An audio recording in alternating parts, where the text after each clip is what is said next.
what's up, guys? Got another new video here for you. This is Tuned In Sports. My name is Bryson.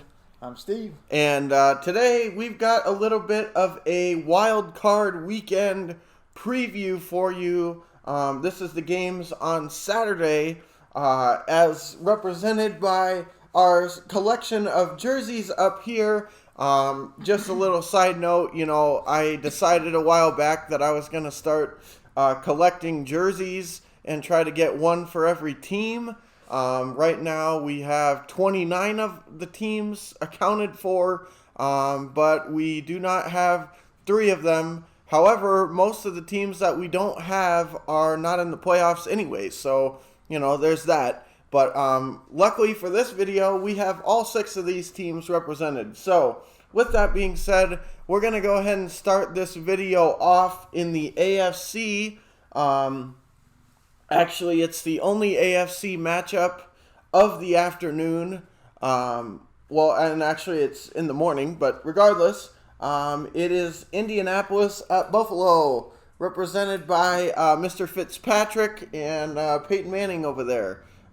So, anyways, yeah, this is the first game, and a few people that I've talked to have really expressed the interest in this game in particular. I think it should be an interesting matchup because, Indianapolis, they're no slouch this year. They've Coach Wright, or however you say his name, he's really got that team playing some good football. Phillip Rivers, great player. He's a gamer, and I think that he definitely wants to prove that he can still go and stuff like that. Hasn't necessarily had too many opportunities at playoffs while he was in San Diego. I know they made it from now and then, but they were one of those teams that commonly found themselves on the outside looking in. But whole different situation in Indianapolis. So they were a good team throughout the year, but they're going up against Buffalo, who, quite frankly, let's just say they're the 2 seed for a reason. Because, quite frankly, they might be the only team outside of Kansas City that the only team that has a chance against Kansas City this year is Buffalo, potentially. In the AFC, I think they're the top 2 teams for sure. So, I don't know. It's going to be a matchup, and it's in Buffalo. So, Indianapolis is kind of used to playing inside. Buffalo, it's going to be, I'm sure, it's projected to be 26 degrees at kickoff. So, that's got to be nice and comfortable. Yeah. I'm sure Phillip Rivers and the boys will be looking forward to that one. Yeah, like you said, though, Phillip Rivers is a gamer. I fully expect him to play well. Nobody puts forth any more effort than he does every week trying to win games, and that's been a staple of his throughout his career, is that he's a guy you want to go to battle with. Mm-hmm. And I'm sure he'll, put a good game out there for him. The only problem is I look at Buffalo and I just think, right now they're a locomotive running full speed on the track. And, yep. Out of all the teams in the AFC that I think potentially could give Kansas City some trouble, Buffalo would be the team. Yep. And I don't know that Indianapolis, if they play their best game, they might beat them. Mm-hmm. But otherwise, I could see Buffalo handling this game, especially due to the fact that it's at home, outdoors in 20-degree weather. Mm-hmm. That's just the norm for them to play in. And like you said, Indianapolis is a dome team. Dome teams don't normally fare well going outdoors in the middle of winter. And especially if there's going to be any type of, precipitation, or if there's a chance of it. Mm-hmm. It's going to be a rough game.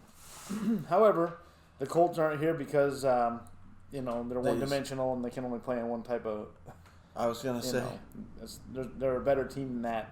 So there's no reason to think that, Buffalo's going to steamroll them. Yeah. But the way Buffalo is playing right now, Josh Allen seems to be doing everything right. Whatever decision making is needed, he's been able to come up with.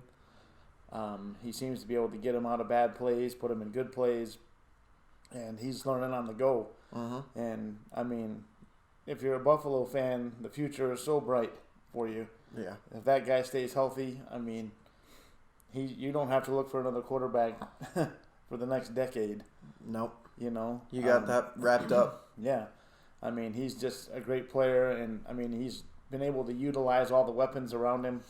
I mean, Stephon Diggs coming over was huge. Yep. Beasley's a nice compliment to him. Yeah, very. And, the running game has been decent as well. And for my money, I love the coach. Sean McVay is... I love... McDermott, right? Not McVay. That's Rams. Right. Yeah. I love the coach there. I just think he's done a wonderful job. Always has the boys ready to play. They don't show up unprepared, Nope. And if they lose, it'll be because Indy came up with one hell of a game plan.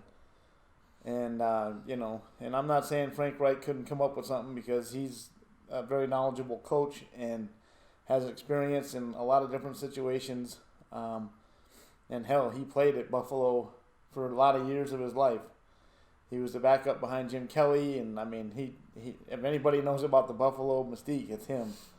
So it's actually a really intriguing matchup, and I look forward to be a great game. At the end of the day, I think Buffalo is going to be the victor here. It would not surprise me if Buffalo wins by at least 10 points, just because I think that's the kind of team they are right now. But with that being said, would it shock me if Indy pulled off a victory? No. I would say, the way Indy plays football, they're going to be hard to take out. So, yeah, I was going to say the spread is 6.5, and that's about what I see, favoring Buffalo, of course. I think it's going to be a back and forth game. I think it's going to be very tough, very competitive, and I think that, last year Buffalo played really well and ended up losing to the Texans really on kind of a flukish play. I mean, Watson got hit from both sides by two defenders and somehow managed to not fall. And they more took each other out than they took out him, and then threw it to an open guy. But, by all relevance, they should have won that game. But either way, I think last year was a little bit too early for him. I think now Josh Allen, he's got some playoff experience. I think this is a better overall team in Buffalo this year than they had last year. And I just really think that they're banging on all cylinders. And then the other thing is, like he said, Stephon Diggs coming over. I mean, that's the kind of thing that you dream of as a coach, as a quarterback, all of it, Fan, exactly. I mean, some people say, well, maybe they overpaid or whatever, but they didn't overpay, because you've got one of the best receivers in the league on your team, and it's showing. Right. Every week he plays, he's telling you why he's the best. Yeah, every week he's showing you why he deserved that contract, and you don't have to wonder whether or not he's going to show up on a given Sunday. So, I mean, take my team, for example, where we have a guy like Alshon Jeffrey who majority of the weeks, or some of the weeks, maybe comes out of the game without even a catch. And he's supposed to be our number one guy, and there's something to be said for, maybe he's not getting targeted, but maybe that's because he's not open. You know what I mean? So I'm just saying, Stephon Diggs, somebody like that, can change the game. And I truly expect him to do so. And Buffalo, like I said, it's going to be a hard-fought matchup. I really like Jonathan Taylor. Obviously, the Colts have one of those guys in their own right too, with T.Y. Hilton. That guy shows up and balls out pretty much every week. And in some respects, because of the fact that he's in a smaller market, maybe doesn't get the. And the same thing can be said for Diggs in some respects, because of the fact that they're in a smaller market, maybe they don't get the recognition. I mean, you hear them talk about being good players and great players for their team, but, I don't ever hear them brought up with, some of the elite receivers in the league. And, maybe that's a slight against them because both of them have proved that they're definitely great players at the very least. So I think it'll be a great game. I'm also going Buffalo, though. I think Indianapolis, they're a really good team, and I have a lot of faith in the coach. I have a lot of faith in the quarterback. I'm loving Jonathan Taylor and some of the weapons that they have on the receiving core and stuff. But at the end of the day, I'm loving Buffalo a little bit more. So, yeah, I see Buffalo taking care of business here. Moving on to the next round. It'll be a great game, though. I think both teams are, definitely going in the right direction. Yeah. And I mean, the way things started out there,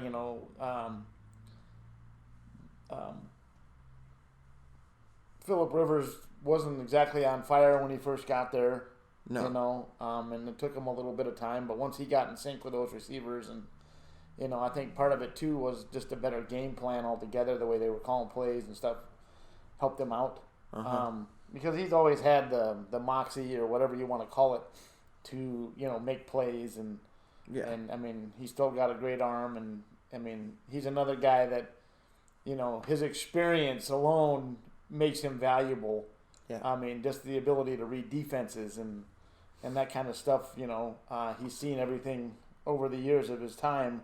Nobody's going to throw anything at him he hasn't looked at before. Yeah. So there's just a lot of advantages to guys like that. And as far as Josh Allen goes, this guy's really still reaching his potential. And he's played about as flawless as you can play. Mm-hmm.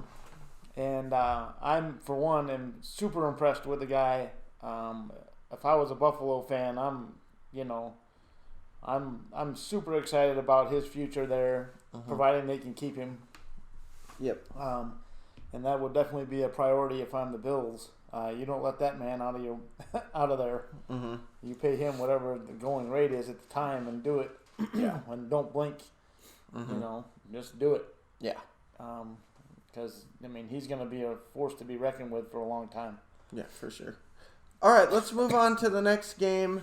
We got the LA Rams taking on the Seattle Seahawks next. This is obviously a game we've seen twice this season. The first time Seattle lost to the Rams in LA 16-23. And then the second game, when they were at home, they got their win back and won the game 20-9. So obviously, I kind of put a little bit more stock in Seattle winning that second time because at that point, the division and stuff was up for grabs. So that was kind of like a deciding game. And a game that, if the Rams wanted home field or whatever to win the division and stuff, they had to win, and they didn't. So, I kind of put a little bit more stock in that than the first one. But with that being said, that's not to discredit the Rams or say that they don't deserve to be here or that they don't have a chance in this game. This game is really going to be an interesting one, as it always is between these two teams. Really, games between any of the teams in the NFC West, that's one of, if not probably the best division in football, for sure. At least on the NFC side. From top to bottom, I'd say in the NFC, definitely probably the best division in football. And so, matchups between these teams in that division are always tough, always tight, always close. Doesn't generally matter where the game is played. It's tough sledding. I mean, hell, even the Niners were beating people.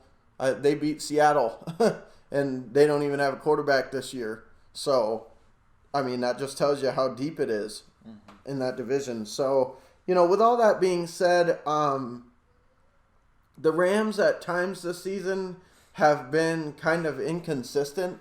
They'll have one week where they look like the team that went to the Super Bowl, weeks ago, and then they'll have other times where they come out and just kind of look flat. I mean, like the Seattle game, they only put up 9 points. I like a lot of what the Rams have going on. I think Cam Akers from Florida State, he's definitely had a show-out year this year, and I definitely believe that he should be their running back of the future.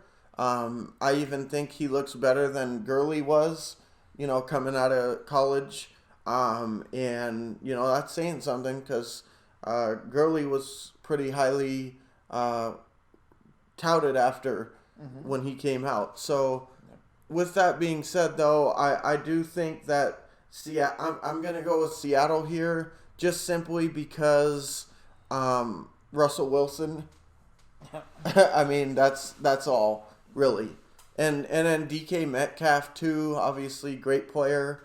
But I really do think that Seattle will win this game just simply because it just seems like, I mean, like I said with the Rams, same thing can be said for the Seahawks in some respects.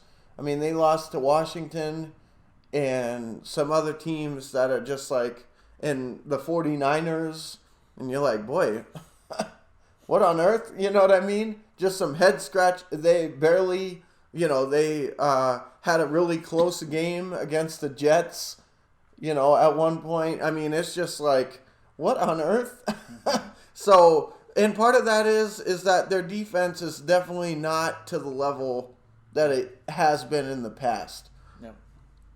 And so with that being said, it's more heavily reliant on the offense putting points on the board. And when the offense struggles to do that, Seattle struggles to win. Yeah. So, and again, the Rams, that's one thing they are good at is defense. They got Jalen Ramsey and playmakers all over the field. So I'm not saying that it's going to be a walkthrough by any stretch. As a matter of fact, Seattle could have easily meet their match and lose this game because, I think biggest thing is that I think I trust Russell Wilson more than I trust Jared Goff, even though I think the Rams defense is better. Mm-hmm. And so I mean, it's hard, but I give the Rams a good chance, and especially, the other Sean McVay. Speaking of people that have done a wonderful job with teams, since that guy took over in the Rams, it's essentially been a whole new team. Mm-hmm. I mean, before that, they were just kind of another team that was okay to whatever. But since he's taken over, every year the expectations are at least competing for the division, if not going farther. Yeah. And that's great. And they have tons of weapons on offense, too. I mean, we talked about Cam Akers, but, they got Cooper Kupp. They got Taylor Higbee's had a great year. Robert Woods. I mean, they've got players all over the field. So I definitely think it's going to be a close one, but I got to go with Seattle. Yeah, I kind of echo what you just said. I think, anytime you put great players in big spots, the great players perform. Yeah. And that's Russell Wilson in a nutshell to me. Mm-hmm. Matter of fact, I can't think of a quarterback I'd rather have than Russell Wilson in a big game. I know everybody's going to shout and say, oh, what about, the kid from Kansas City, Mahomes? And he's a wonderful player and obviously a great quarterback. Maybe he is the best in the league probably, but I just like the way Russell Wilson plays the position. and he makes a lot out of nothing a lot of times. Yeah. But with that being said, I just think that he's, super consistent, and he's not going to lose the game for you. On the other side of the ball, Jared Goff, I don't even know if he's playing, to be honest with you. He was out last week because he had some surgery on his thumb or something where he had some screws put in. Oh, so yeah, that's true. If he is playing, I don't know that he's going to be 100%. And, I don't know if him at less than 100% can win this game. Now, that Wolford kid, he's kind of an interesting player, too. And he actually looked pretty good. I kind of like what he brings to the table, but, this would be his second game, and he hasn't been on the team very long. I just don't know how much, How much you can really come to expect. Yeah, but with that being said, they also don't have tape on him outside of last week's game. So that could actually work to their advantage, too. If the whole thing for the Rams is if they can control the ground game a little bit and, control the clock, I think they can definitely be in this game. Because like you said, the defensive line especially, they got the best player in the league, and then, they got nice corners. Defensively, they're solid. They're solid. So, if it gets into something like that, they could definitely win this game. But I'm going to go with Seattle. I just think Pete Carroll will rally the troops, and I think they win in a close game. Yeah, in some ways I feel it's kind of unfortunate that this was the matchup that ended up happening. I know there's nothing they can do about it, but it's like, well, we've already seen this 2 times this year, so I wish it wasn't the matchup in the first round, but, it is what it is, and like I said, it's always a close matchup between these teams, so it should equal a pretty good game between these 2 teams, no matter who wins. Yep. And, I don't know. I feel like if people stay healthy and stuff, I don't think either of these teams will be easy outs for anybody moving forward. No. So no. it'll be tough. But all right, let's move into the final game here. We got Tampa Bay at Washington, closing it out with a doozy.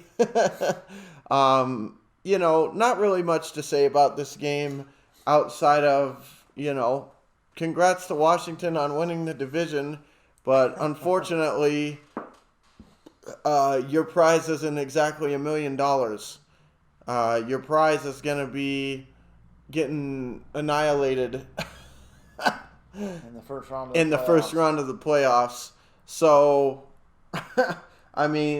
congrats, I guess, but I don't give Washington a chance, unfortunately. Even if I thought that they could play with them and could win the game, I don't see the NFL letting that happen. Even if I thought that they could, which I'm not saying that they don't have any players that could possibly compete in this game, but I just, it's going to be really, really, really tough sledding. And, Tom Brady, obviously, he's coming through here with something to prove. And he's got probably more weapons on offense than he's ever had in his life. Yeah, than he's ever had in his life. But, I would say, opposed to what Reggie Ragland was talking about with the Lions, if he was talking about the Buccaneers offense, I would agree with him. He's got more. They got the talent of the Chiefs in terms of just weapons. Whether that's going to amount to a Super Bowl or not, we'll see. But I don't think they'll have any problem this week. I think it could easily be a routing. The only thing is, though, now the line is set at, looks like 7.5, which, that kind of makes sense to me. 8. Yeah, +8. So that makes sense to me, especially because Washington's at home, so they're getting 3. So that makes sense. But the only thing I was going to say is, what was it that apparently I'm not going to say it. So we're just going to go ahead. Transition to me. Yeah, transition to you because I don't remember. Oh, that's what it was. I do think Ron Rivera is a great coach. And so the only reason why I would that is the primary reason why I would say don't be surprised if this game is actually closer than looking at the matchup and the records and everything else you would assume. Don't be surprised if it's actually closer than it maybe has any right to be. But I don't see him winning either way. But just on the coach alone, I'm going to say that this will be a close game. Well, defensively, Washington can play with them. Defensively, they got a great pass rush, and so I think they can give Brady some problems, just due to that fact alone. If they can keep the running game in check, then they'll, I'm with you. I don't see Washington winning this game. However, it is the best story in football right now. The fact that you got a coach that just overcame cancer, and you got another guy that had no business even coming back into the league, starting this game as a quarterback. It's a wonderful story. Huge Alex Smith fan. I always appreciated his abilities and his talent. And he's another guy that's got a lot of experience, so he's not going to be surprised by, anything that Tampa Bay is going to throw at him defensively. And he's not a turnover machine. That's another thing. He's usually going to keep it clean. He's going to keep the turnovers to a minimum, if any. Mm-hmm. And anytime you can do that, where you're not giving away points, then that bodes well for you to at least be in the game. Yes. Agreed. And given that their defense is as good as it is and becomes problematic, because anytime that you can get pressure without having to blitz, it's an advantage. That eliminates, taking guys out of a coverage situation to blitz or whatever. And if you can just do that with your up front four or whatever, and you're getting pressure all the time, and Chase Young's playing like a complete beast. Anytime you can do that, it usually means that good things are happening for you. Yep. And as bad as their record is, they had no business being in the playoffs. I would be the first to admit it, and that's one thing that I think possibly the NFL really needs to look at changing is how you get into the playoffs. To me, it shouldn't be, hey, I won 6 games and I'm the division winner, so I belong. No, you don't. If you're not one of the top records in the league on that NFC, you shouldn't be in the playoffs. That's just my opinion. I understand, that's not probably ever going to change. It's, and if I was a Redskins fan, I'm not going to sit here and say I don't belong. I'd love my Lions to be in it at 6-10. I was gonna say. I don't really care how we get there. Let's just get in. Yeah, and besides that, it's like if you do it a different way, where you just say, well, we're gonna take the top however many teams, then it's like, well, it's difficult because then what's the benefit of winning your division if it doesn't guarantee you a playoff spot? So, I don't know. I agree, though, for the most part. It's like, well, there's a team that got left out of the equation here in favor of Washington that, probably would have been able to put up definitely a much better game than this is probably going to amount to be. Somebody sitting home while this team is out there. You got teams out there with winning records not playing right now. Yeah, exactly. And I will always make the case for the teams with the records because, that's how you're supposed to do it. You're supposed to you play the best you can, win as many games as you can, and see if you can get in the playoffs. Yeah. I agree. I'm not in favor of some team that couldn't get anywhere near 500 and suggest that, oh yeah, this is one of the best teams in the league, they should be in the playoffs. I mean, they're taking advantage of a situation that shouldn't have been there. I mean, and I won't do any. I'm not going to blame Washington for their situation. Yeah. It's piss poor that the rest of the teams in that division were that bad to where this took place. That's really all you can say. Yeah, I mean, truthfully, I don't think they were going into this year expecting to win the division or much of anything, and then it just ended up happening that way because. I mean, especially with all that was going on, in the preseason with, I mean, they didn't know whether Alex Smith was even going to be available to play again. And then, they send, what's his name, right off the team. Haskins. I mean, he was booted, so he's not even available if they needed him. Yep. And so, I don't know. I mean, to me, it was curious that they would just boot him off right before the playoffs. Yeah. When he was obviously the better option other than the other guy they have. It was the reason he was number 2 on the depth chart.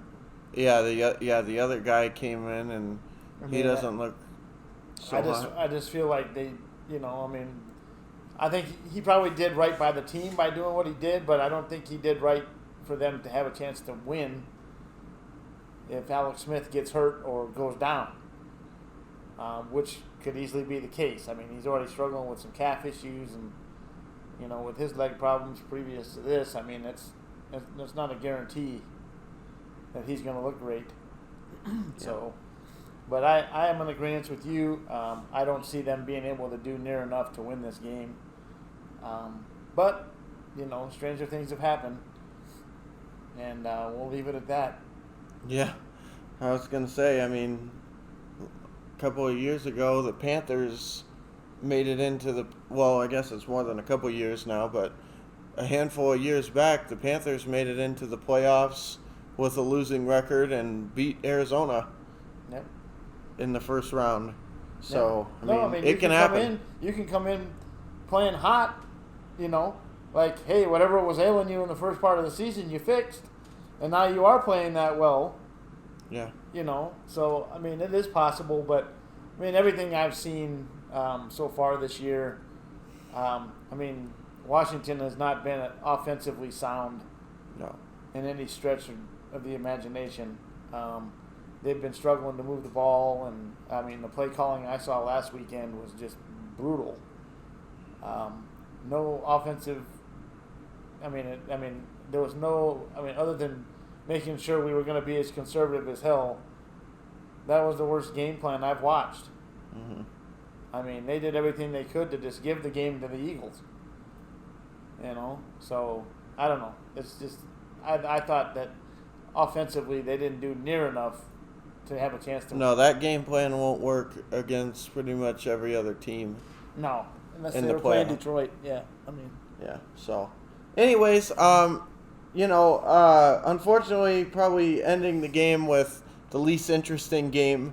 But the other two games, I mean, and not to say I won't watch this one either, because, it's playoffs, so I'm looking forward to it regardless of who's playing. Yeah. But, I would definitely say that the first game definitely is the one that catches my eye the most out of these, and then the second one, and then the third one. So, start the morning off with a bang, and then we'll see where it goes from there. Yeah. But, I think that Buffalo game could possibly be one of the best games of all of the playoffs. Mm-hmm. Yeah, very, very well could be. So, anyway, but that's the matchups for Saturday. At the time of this recording, we're not really sure on injuries or anything like that. I mean, things can happen in practice. People can catch COVID. I mean, it's just, it's really hard to just, come in here and say, oh, this is what we think, because we're going off of what we know of the team's rosters. As of right now. A lot can change in, a couple days. So keep that in mind as you watch this video. If you're like, whoa, how come they didn't talk about the fact that Phillip Rivers isn't going to be playing? or something like that. I mean, obviously, if that was the case, it would have an impact on the game. And maybe I wouldn't. I mean, but with that being said, on that one, I mean, Jacoby Brissett, I feel like he's more than capable as a backup. But I'm just saying, I mean, Russell Wilson goes down with an injury in practice, tears an ACL. Obviously, that's going to have an impact on that game. Yeah. For sure. Tom Brady goes out with an injury, and they have to do with whoever the backup is there. Well, you might be watching it, Washington in the next round. I mean, it's easy to sit here and